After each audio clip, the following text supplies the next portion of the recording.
Baik, Assalamualaikum warahmatullahi wabarakatuh.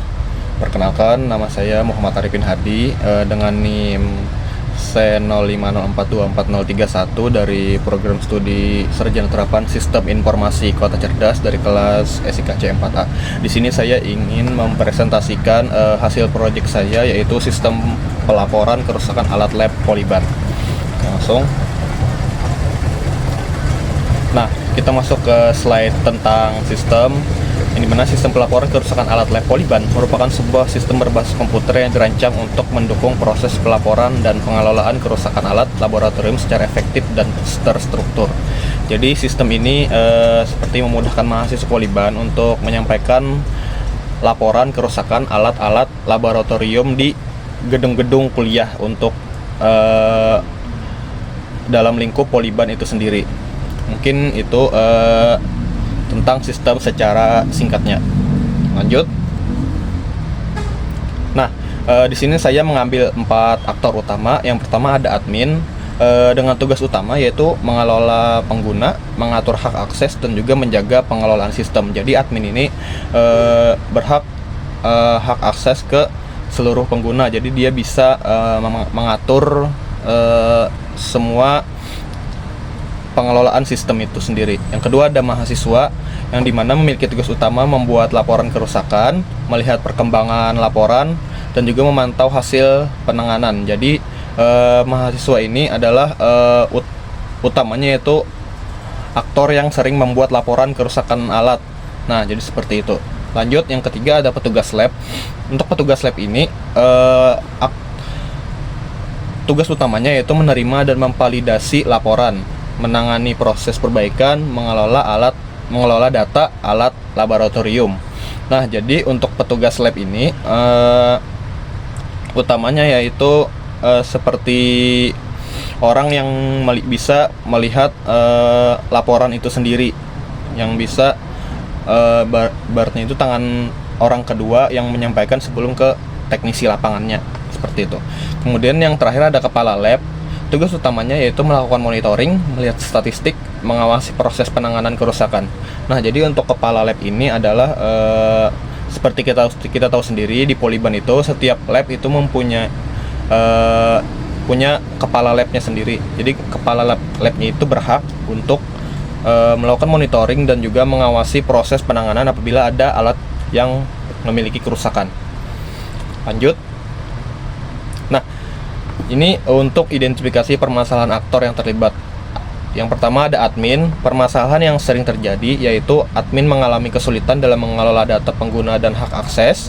Yang kedua ada data laboratorium dan data alat masih belum terorganisir. Yang ketiga, resiko kehilangan data cukup tinggi karena penyimpanan data sebelum sepenuhnya terdigitalisasi. Yang keempat, pengelolaan sistem dan data masih belum terpusat. Yang kelima, proses pencarian data laporan membutuhkan waktu yang cukup lama karena masih dilakukan secara manual. Nah, mungkin itu untuk permasalahan yang sering terjadi ya untuk admin atau pengelola sistem. Kemudian yang kedua ada mahasiswa. Untuk mahasiswa sendiri, permasalahan yang sering terjadi yaitu mahasiswa ini mengalami kesulitan dalam melaporkan kerusakan alat lab secara cepat dan efisien. Yang kedua, mahasiswa tidak mengetahui pihak yang harus menerima laporan kerusakan alat. Jadi mahasiswa ini tidak tahu melapor kemana.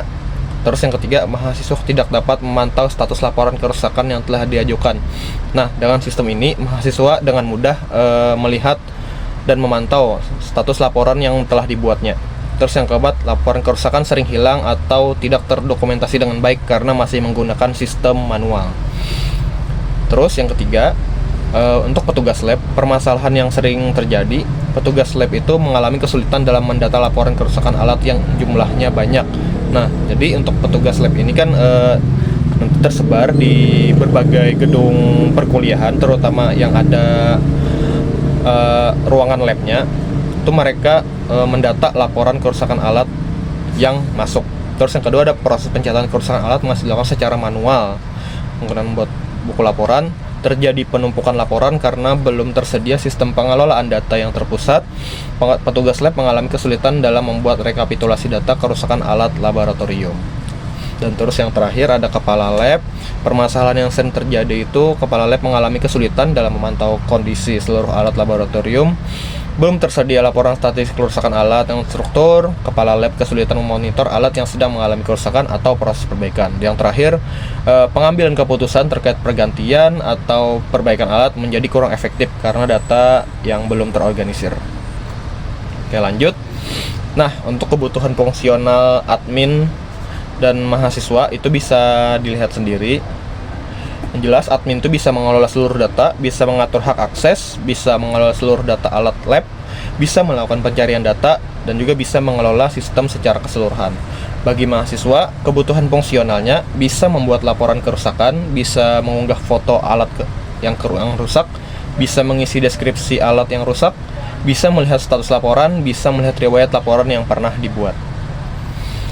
Lanjut, untuk kebutuhan fungsional petugas lab, bisa melihat seluruh laporan kerusakan yang masuk, bisa memvalidasi laporan, bisa mengubah status laporan kerusakan, bisa menginput hasil perbaikan, bisa mengelola data alat laboratorium, bisa mencari data laporan, dan terakhir bisa membuat rekap laporan kerusakan alat.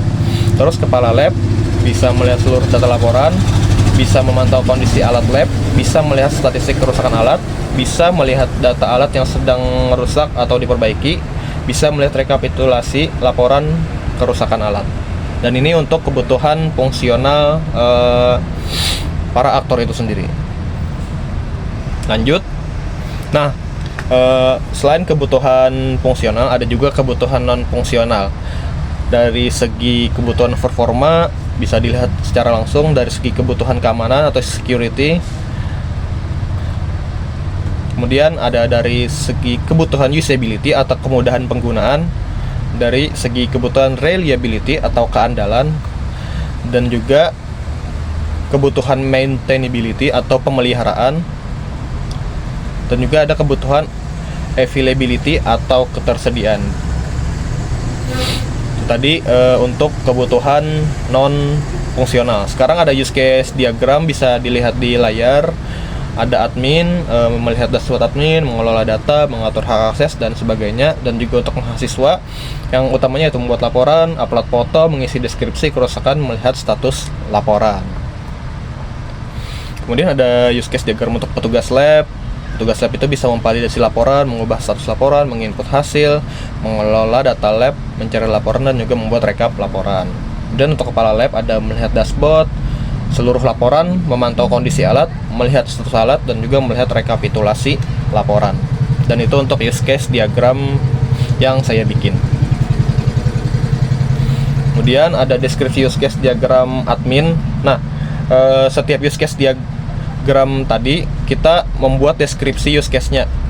Bisa dilihat di layar, ada deskripsinya, ada kondisi awal, kondisi akhir, dan juga ada alurnya, seperti kita lihat di PowerPoint saya ini. Nah, ini juga untuk deskripsi use case diagram admin.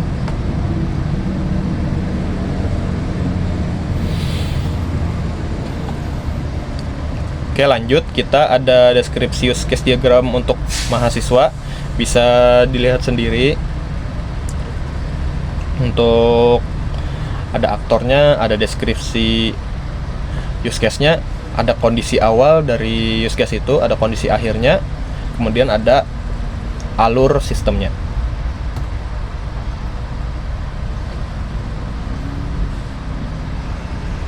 Dan ini masih use case, deskripsi use case mahasiswa.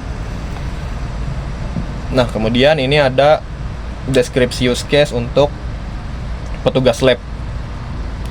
Jadi sesuai use case-nya, melihat dashboard laporan masuk itu seperti apa, deskripsinya, kondisi awal, kondisi akhir, dan juga alurnya, memvalidasi laporan, mengubah status laporan.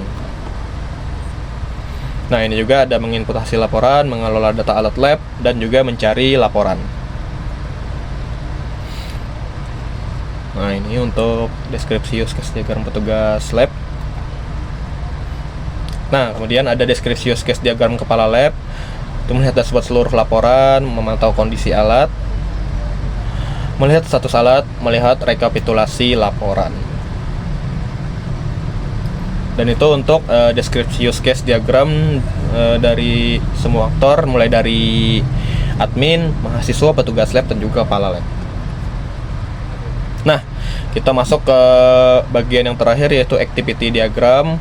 Untuk activity diagram ini saya buat per aktor dan dijelaskan di gambarnya itu alur dari aktor itu sendiri.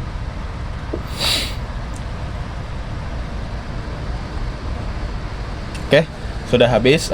Mungkin cukup itu saja yang dapat saya sampaikan untuk presentasi online kali ini. Saya ucapkan terima kasih yang telah menonton dan saya akhiri. Wassalamualaikum warahmatullahi wabarakatuh.